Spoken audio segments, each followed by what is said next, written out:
qisada nebi muuse calayhi salaam waa qisada ugu badan ee uu alle subxaanahu wa tacaala qur-aanka kaga warramay qisada nebi loo diray ninkii ugu kibirka badnaa inta uu aadame alle abuuray, ninkii sheegtay ilaahnimada kuna riyooday habeen iyada oo dhulkii uu ka talin jiray uu ku soo wajahan yahay dab holcaya oo baabi'inaya dhammaan guryihii iyo qasriyadii dadkiisa marka laga tago guryaha reer banu Israa'iil oo uu gumaysan jiray kuna shaqaysan jiray.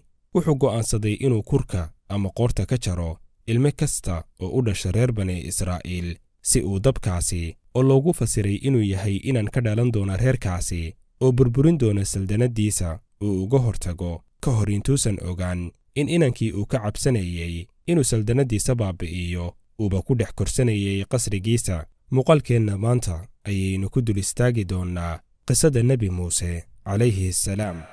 inta aynan u gelin muuqaalkeenna ha ilaawin inaad like saartid lana wadaagtid asxaabtaada. haddii aad nagu cusub tahayna nagu soo biir oo ka mid noqo bahweynta nagu xiran. nebi muuse wuxuu ka mid yahay durriyaddii nebi ibraahim, wuxuuna ku abtirsadaa nebi yacquub calayhi salaam. abtirsigiisuna waxa uu noqonayaa muusa ibnu cimraan ibnu qaahis ibnu caasir ibnu laawi ibnu yacquub calayhi salaam. markii nebi yuusuf calayhi salaam ula heshiiyey walaaladii, wuxuu soo kaxeeyey aabbihii nebi yacquub iyo dhammaan ehelkiisii, waxayna degeen masar. halkaasi ayayna ku noolaayeen muddo dheer. nebi yacquub waxaa lagu naanaysi jiray israa'iil, ubadkiisana waxaa la dhahaa banu israa'iil. reer banu israa'iil waxay ku noolaayeen masar iyaga oo sharaf iyo karaamo leh. masar waxaa xukumi jiray dadka meesha degganna u badnaa qibdiyiinta oo ah dad taariikh fog leh. masarna qarniyo hore ka talin jiray. markii muddo la wada degganaa reer banu israa'iilna ay noqdeen dad tiro badan, ayaa waxaa xasid iyo cadaawad u qaaday dadkii qibdiyiinta, kuwaasi oo aaminay in dadkani ay ka qaadi doonaan dhulkooda. waxaa bilowday dagaallo iyo colaadin lagu hayo reer banu israa'iil. markii ay isku dayeen inay isdifaacaanna waa la jebiyey maadaama laga tiro badnaa. qibdiyiinta masaaridu waxay u geysteen reer banu israa'iil dhibaato aad u weyn. waxay laayeen raggoodii, hantidoodiina waa ay dhaceen. intii soo hartayna way addoonsadeen.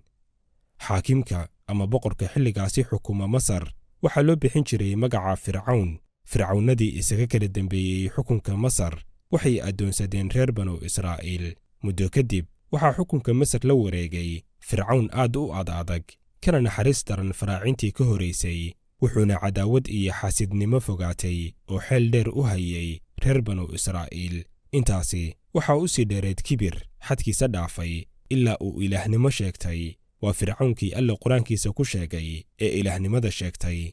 fircawn ayaa habeen riyooday. waxa uu arkay arrin ka yaabisay oo ahayd naar ama dab ka yimid dhulka falastiin oo gubaya wax kasta oo ka soo horbaxa. waxaana la yaab lahayd in naartaasi soo gaarayso dhulka masar oo ay gebiye ahaanba baabi'inayso guryihii qibdiyiinta iyo hantidii fircawn, waxna aysan yeelayn guryihii ay ku jireen reer banu israa'iil. fircawn wuxuu isugu yeeray sixirolayaashii iyo kuwii faalka rogi jiray. wuxuu uga warbixiyey riyadiisii, waxayna dhammaantood isku raaceen in reer banu israa'iil uu ka dhalanayo inan yar oo afgembin doono xukunka fircawn iyo addoonsiga uu ku hayay reer banu israa'iil. fircawn wuxuu guda galay inuu isugu yeero wasiiradiisii, la taliyayaashii iyo intii ka agdhowayd. kadibna wadatashi dheer go'aankii wuxuu noqday in la gowraco dhammaan carruurta wiilasha ah ee reer banu israa'iil. sidii ayaa go'aankii lagu fuliyey. wuxuu sidoo kale amray in wiilasha dhasha iyagana meeshooda lagu gowraco si taranka reer banu israa'iil uu u yaraado. maalintii dambe ayay wasiiradiisii ku dhaheen, fircawnow, haddii aad gowracdo dhammaan carruurta reer banu israa'iil yaa inoo shaqaynaya. shaqaalihii hore ee jirayna waxay noqdeen waayeel. markaasi ayuu fircawn soo saaray digreeto cusub oo ah in wiilasha u dhasha reer banu israa'iil sannadna la dilo, sannadka kalena la dhaafo, si aan dhaqaale loo waayin iyo addoommo xoog leh oo lagu xamaasho. sannadkii la dhaafay wiilashii dhashay waxaa ka mid ahaa haaruun calayhi salaam oo ah nebi muuse walaalkii ka weyn. sidii ayuuna uga badbaaday gowracii. balse sannadkii dambe ee gowraca ayaa wiilashii dhashay waxaa ka mid noqday midkii rumayn lahaa riyadii fircawn, waana nebi muuse calayhi salaam. nebi muuse hooyadii markii ay umushay waxay u cabsatay wiilkeedii, qalbigeedana waxaa galay walwal iyo murugo. kadibna alle subxaanahu wa tacaala ayaa u waxyooday nebi muuse hooyadii, waxaana la faray inay samayso sanduuq ka samaysan loox, kadibna ku riddo muuse kuna tuurto biyaha badda. allena waxa uu u ballanqaaday inuu u soo celin doono isaga oo rasuul xagga alle laga soo diray ah. nebi muuse hooyadii waxay ku tuurtay sanduuqii badda, sanduuqiina waxaa qaaday mawjadihii badda, waxayna ku tuureen xeebta. kadibna waxaa helay sanduuqii shaqaalaha qasrigii fircawn. sanduuqii markii la furay waxay ka heleen cunug aad u yar oo wejigiisu iftiimayo. isla markiiba waxaa loo sheegay fircawn. sidoo kale way garteen inuu yahay reer banu israa'iil. fircawn ayaa yidhi ha la gowraco, laakiin xaaskii fircawn oo ahayd ruux qalbi wanaagsan ayaa ku tiri, ha dilinina, waan ku indhadogsanayaa, waxaana laga yaabaa inuu ina anfaco ama aynu ka dhiganno ubad. sidii ayuu alle subxaanahu wa tacaala ku badbaadiyey muuse, wuxuuna qadaray inuu ku noolaado qasrigii ay ku noolaayeen fircawn iyo intii la socotay. nebi muuse hooyadii waxaa ku dhacay walwal iyo walbahaar, waxayna ku dhowaatay in ay bannaanka u baxdo oo tidhaahdo cunugaygii waxaan ku tuuray badda oo ay naadiso. balse alle subxaanahu wa tacaala ayaa sugay qalbigeedii. waxaa dhacday in nebi muuse uu diido inuu nuugo caanaha naaska haween badan oo loo geeyey, waana laga qustay in caana la siiyo. walaashii oo kor ka ilaalinaysay ayaa xaaskii fircawn ku tiri, ma idin tusaacid nuujin karta cunugan oo uu caanaheeda cabbayo? way ka yeeleen taladii. sidii ayaana muuse calayhi salaam lagu soo celiyey hooyadii, iyada oo fircawn iyo kuwii u shaqaynayey aysan dareemin. waxaana muuse hooyadii lagu siin jiray lacag si ay u nuujiso, iyaga oo aanba fahansanayn inay tahay hooyadiis.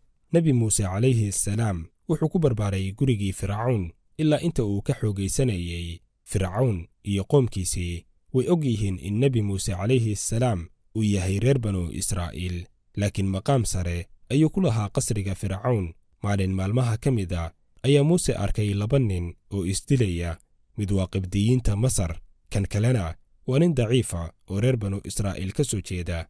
ninkii qibdiga ahaa ayaa ka xoog roonaaday kii kale ee reer banu israa'iil. ninkii reer banu israa'iil ayaa u qayliyey markuu arkay nebi muuse calayhi salaam, wuxuuna ku yidhi isagoo u dhawaaqaya, muusew iga celi ninkan. nebi muuse calayhi salaam sida culimmadu sheegaan waxa uu ahaa nin xoog weyn. markiiba hal feer ayuu ku dhuftay kii qibdiga ahaa, kadibna naftii ayaa ka baxday. nebi muuse oo ka xumaaday nafta uu gooyey ayaa yidhi, taasi waa camalkii shayddaanka, isaguna waa cadow fogaaday. wuxuuna alle ka baryey inuu u dambi dhaafo. maalintii ku xigtayba waxaa haddana ishaysta nin qibdiya iyo ninkii shalay uu nebi muuse u gargaaray, wuuna u qayliyey mar kale isagoo leh, muusew iga qabo ninka. kadibna nebi muuse wuu ku soo dhaqaaqay xaggooda, balse ninkii reer banu israa'iil ayaa mooday inuu isaga dilayo markan. wuxuuna yidhi, muusew ma waxaad doonaysaa inaad ii disho sidii aad shalayba u dishay ninkii qibdiga ahaa? hadalkan ayaa sabab u noqday in arrintii ay fashilanto oo la ogaado inuu muuse dilay ninkii qibdiga ahaa, oo horeyba waxaa loo raadinayey ninkii ka dambeeyey falkaasi dil. kadib waxaa dhacday in nebi muuse ay gasho cabsi. fircawn iyo ciidankiisii ayaa ku tashaday in muuse la soo qabto kadibna la dilo si loogu aaro ninkii uu dilay. nebi muuse calayhi salaam markii uu maqlay warkii ayuu magaalada isaga baxay, isagoo u jihaystay dhankaasi iyo madiyan. nebi muuse calayhi salaam waxa uu galay socdaal dheer oo ay u dheer tahay cunto la'aan iyo haraad. kadibna wuxuu meel fog ka arkay ceel ay dad ka dhaansanayaan. ceelkii markii uu yimid ayuu la kulmay 2 ruux oo haween ah oo aan waraabsanayn xoolaha. kadibna si ay xushmad iyo ixtiraam ku jirto ayuu nebi muuse u weydiiyey sababta ay u waraabin waayeen xoolaha. waxay ugu jawaabeen iyadoo ay hadalkooda ka muuqato edeb aad u saraysa, ma waraabinayno xoolaha ilaa ay raggu dhammaystaan waraabinta. aabbaheenna waa waayeel oo ma awoodo inuu na soo raaco. hadal kale muusan weydiin nebi muuse calayhi salaam. xoolihii ayuu u waraabiyey, kadibna wuxuu fadhiistay geed hoostii isagoo oo leh, allow wixii khayr ah oo aad i siiso, waan u baahanahay. 2dii gabdhood markii ay gurigoodii tageen ayay aabbahood uga warrameen arrinta ninkii ceelka ku caawiyey. odaygii ayaa yidhi, iigu yeera. mid ka mid a gabdhihii ayaa u timid iyada oo uu xishood ka muuqdo. markaasi ayay ku tiri, aabbahay ayaa ku yeeraya si uu kaaga abaalmariyo waraabintii aad noo waraabisay xoolaha. muuse calayhi salaam markii uu u yimid gabdhaha aabbahood ayuu uga warramay qisadiisa iyo sida uu uga soo baxsaday fircawn. markaasi ayuu odaygii ku yidhi, ha cabsan, waad ka badbaaday qoomkii daalimiinta ahaa. kadibna halkii ayuu reerkii kula joogay, isagoo lagula heshiiyey inuu reerka 8 sano u waraabiyo xoolaha. kadibna gabar ka mida 2 gabdhood loo guurin doono. nebi muuse calayhi salaam markii uu dhammaystay wakhtigii ballanta ayaa loo guuriyey gabadhii sidii ballanku uu ahaa. culimmada qaar ayaa tilmaamay inuu ahaa nebi shucayb calayhi salaam, ninka waayeelka ah ee uu nebi muuse calayhi salaam u tegey. nebi muuse muddo markuu ku sugnaa madyan ayaa wuxuu jeclaystay inuu u safro masar. goor ay tahay habeen ayaa muuse calayhi salaam iyo ehelkiisii ay ka lumeen waddadii tegaysay masar. kadibna wuxuu meel fog ka arkay dabbaxaya. nebi muuse ayaa farxay, isaga oo u maleeyey in dabku uu yahay dad meel deggan. kadibna xaaskiisii ayuu ku yidhi, waxaan aadayaa dhanka dabka, ama akhbaar ayaan inooga keenayaa, ama dab aan dugsanno ayaan inooga soo qaadayaa. markii uu gaaray dhankii dabka oo ka baxayey meel buur ah dusheeda, ayuu maqlay cod ku odhanaya, muusow, anigu waxaan ahay allaha uusan jirin alle kale oo xaq lagu caabudo, iska bixi kabaha. waxaana halkaasi uga bilowday nebi muuse calayhi salaam waxyigii iyo in uu xambaaro dhambaalka alleh subxaanahu wa tacaala. si alleh uu u tuso mucjisadda nebinimadiisa, wuxuu amray inuu dhulka ku tuuro usha uu wato. kadibna waxay noqotay mas weyn. nebi muuse ayaa cabsaday. kadib alle ayaa ku yidhi, ha cabsan, waxaa tahay mid aamina. sidoo kale mucjisadda labaadna alleh waxa uu uga dhigay in gacantiisa uu jeebkiisa geliyo. kadibna waxaa ka soo baxaya iftiin, waxaana la amray inuu u tago fircawnkii uu naftiisa kala soo baxsaday si uu dhambaalka alleh u gaarsiiyo. nebi muuse calayhi salaam wuxuu codsaday inuu alleh ku xoojiyo walaalkii haaruun calayhi salaam si uu garab ugu noqdo, maadaama uu ka aftahansanaa. allena ducadiisii wuu aqbalay. nebi muuse calayhi salaam iyo haaruun waxay si toosa u tegeen qasrigii fircawn. fircawn ayaa loo sheegay in nebi muuse iyo nebi haaruun calayhi salaam ay joogaan qasriga oo ay rabaan inay isaga la kulmaan.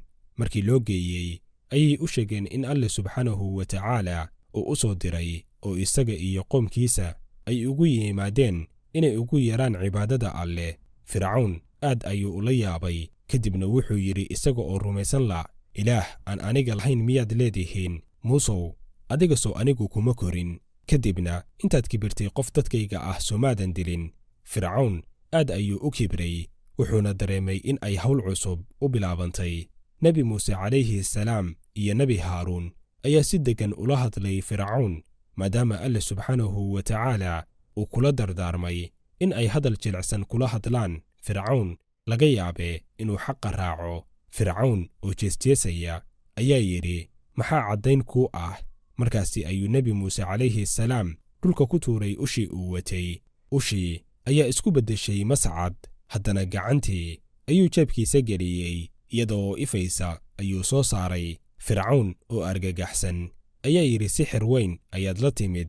sixiroolayaal ayaan kuu keenayaa kula tartama. ballanteennuna waa maalinta dabaaldegga ama ciidda. sidii ayaana lagu kala tegey. waxaa fircawn loo keenay sixiroolayaashii joogay masar oo idil, kuwoodii ugu khatarsanaa. waxaana loo sheegay in la siin doono hanti ay ku farxaan haddii ay muuse ka guulaystaan. markii la gaaray maalintii ballanta, dadkiina ay isugu soo baxeen goobtii barxadda ahayd, ayaa waxaa yimid sixiroolayaashii uu fircawn soo aruuriyey. sidoo kale fircawn ayaa meesha joogay. nebi muuse calayhi salaam ayaa isaguna soo xaadiray goobtii lagu kala baxayey. kadib sixiroolayaashii ayaa yidhi, muusow, ma adigaa horumaraya mise annaga kaa horumarna? wuxuu yidhi, iga horumara. kadibna iyaga oo leh, waxaannu ku dhaarannay sharafta fircawn, ayay tuureen ulahoodii, kuwaasi oo isku beddelay masas iyo abeesooyin. alleh subxaanahu wa tacaala ayaa nebi muuse u waxyooday, waxaana la faray inuusan cabsan oo uu ushiisa tuuro.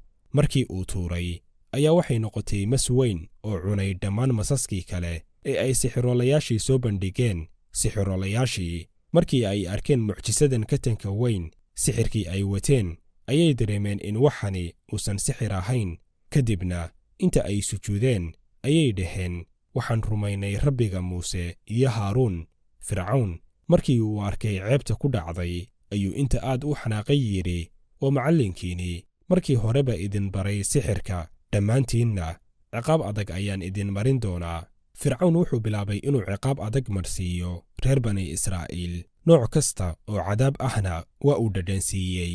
nebi muuse calayhi salaam ayaa mar walba fari jiray in ay adkaystaan samirkana badiyaan. kadibna alle subxaanahu wa tacaala ayaa faraj u furay, waxaana la amray in ay ka baxaan masar. bixitaankooda ayaa lagu aadiyey wakhti fircawn iyo dadkiisii ay lahaayeen dabaaldeg ay magaalada bannaanka uga baxaan. sidaasi ayay reer banu israa'iil uga baxeen magaaladii. wax yar markii ay socdeen oo dhanka badda u dhowaadeen ayaa la ogaaday. kadibna fircawn ayaa soo watay ciidan lixaad leh si uu u eryado reer banu israa'iil, waxayna labadii kooxood isku heleen xeebta. arrintan ayaa cabsi gelisay qoomkii nebi muuse maadaama ay shacab ahaayeen. fircawnna uu watay ciidan aad u xoog badan. nebi muuse calayhi salaam ayaa mar kasta ahaa mid dhiirigeliya dadkiisa, una sheega inaysan cabsan oo awoodda alleh ay ka weyn tahay midda fircawn. markii fircawn iyo ciidankiisii ay soo dhowaadeen nebi muuse, alle subxaanahu wa tacaala ayaa u waxyooday inuu usha ku dhufto badda. waxaa yaab iyo mucjiso noqotay in baddii ay u kala baxday jid ama waddo badda dhexdeeda ah. halkii ayayna mareen reer banu israa'iil. markii ay dhammaantood gudbeen ayay fircawn iyo ciidankiisii iyaguna baddii soo galeen. kadibna markii ay dhammaantood ku soo wada xoroodeen ayuu alle amray baddii inay sideedii ku laabato. halkaasi ayaana lagu halaagay fircawn iyo ciidankiisii. fircawnna isaga oo ay naf yar ku harsan tahay ayuu bannaanka u baxay. kadibna alleh ayaa amray jibriil inuu afka dhoobo uga dhajiyo, waxaana lagu yidhi meydkaaga waan xafidi doonnaa si kuwa kaa dambeeya aad calaamad ugu noqoto. sidaasi ayuu alle ku badbaadiyey nebi muuse calayhi salaam iyo qoomkiisii. kadibna nebi muuse waxa uu aaday buurta siinaay si uu alle subxaanahu wa tacaala ula soo hadlo. hoggaankii reerkana wuxuu uga tegey walaalkii haaruun calayhi salaam. nebi haaruun wuxuu mar kasta ahaa garabka walaalkii nebi muuse.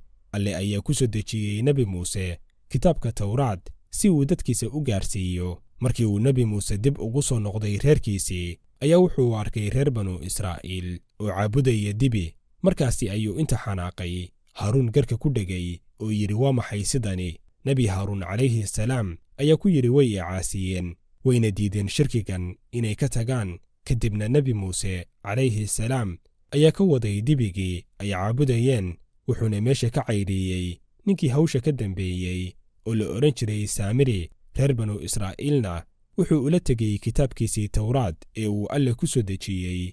halkaasi ayay iyaguna ku toobad keeneen. imaam aldabari wuxuu wariyaa in nebi haaruun calayhi salaam uu dhintay ka hor nebi muuse, waxaana la sheegaa in qabriga nebi haaruun calayhi salaam uu ku yaalo buurta xuur ee dalka jordan, halka qabriga nebi muuse calayhi salaam uu ku yaalo goob loo yaqaano maqaamka nebi muuse oo ku taala magaalada ariixa oo 12 kilomitir u jirta magaalada barakaysan ee qudus.